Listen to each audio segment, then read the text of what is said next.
Interview അങ്ങനെ വന്നതാ. അപ്പൊ ഏതൊരു ഇതിന്റെ താഴെ ഈ ചങ്ങായിനോട് ആ ഗിഫ്റ്റ് ബോക്സിന്റെ പരിപാടി ഒന്ന് വേഗം തുടങ്ങാൻ പറയാൻ പറഞ്ഞു. അതെന്താ സംഭവം?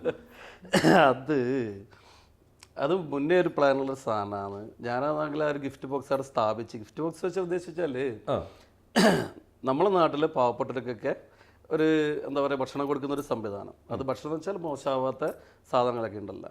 അപ്പോൾ നമ്മളെ കമ്പിട്ട് ടൗണിൽ തന്നെ ഇവിടെ നമ്മളൊരു പഞ്ചായത്ത് കണ്ടെടുക്കുക ഒരു വലിയൊരു ഗിഫ്റ്റ് ബോക്സ് അവിടെ സ്ഥാപിച്ചിട്ടുണ്ട്. ഡിസംബർ 5 നമ്മളത് സ്ഥാപിച്ച്. അന്ന് എൻ്റെ ബർത്ത്ഡേ ആണ്. അപ്പോൾ അതിൻ്റെ ഉദ്ദേശം എന്ന് വെച്ച് കഴിഞ്ഞാൽ നമ്മൾ എല്ലാ മാസവും 1-ാം തീയതി എൻ്റെ ഭാഗത്ത് നമ്മളെ ജീസൺസ് ബൈജു ജീസൺസ് എന്ന് പറഞ്ഞാൽ നമ്മളെ ഗിഫ്റ്റ് ബോക്സിലെ പേര്. അപ്പോൾ ചാനലിൻ്റെ പേര് വെച്ചാൽ നമ്മൾ ഫേമസ് ആക്കിയ ചാനലാണല്ലോ. അതുകൊണ്ട് ആ ചാനലിൻ്റെ പേരിലൊരു ബോക്സ്. അപ്പോൾ അതിൽ നമ്മൾ എല്ലാ സാധനവും കൊണ്ടുപോകും. അതായത് ഒരു വീട്ടിലേക്ക് കൊണ്ടുവന്ന എല്ലാ സാധനങ്ങളും, അതായത് ഇപ്പോൾ ചെറുപയർ, മുമ്പയർ, പയറുവർഗ്ഗങ്ങൾ, അരി, ഡ്രസ്സ്, പിന്നെ ബേക്കറി, പാക്കറ്റ് ഐറ്റംസുകൾ, അങ്ങനെ ഇന്നുകൊണ്ട് വെളിച്ചെണ്ണ ഉണ്ട്, വെളിച്ചെണ്ണ പാക്കറ്റ്, വെളിച്ചെണ്ണ മുതൽ കളിപ്പാട്ടം മുതൽ പെന്ന്, ബുക്ക് എല്ലാം.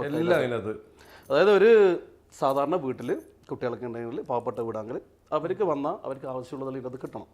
അപ്പോൾ ആ രീതിയിൽ ഒരു 10-15 കള്ളിയാക്കിയിട്ടുള്ള ഫ്രീ ആയിട്ട് വന്ന് അവർക്ക് ആവശ്യമുള്ള സാധനം എടുത്തിട്ട് പോവാം.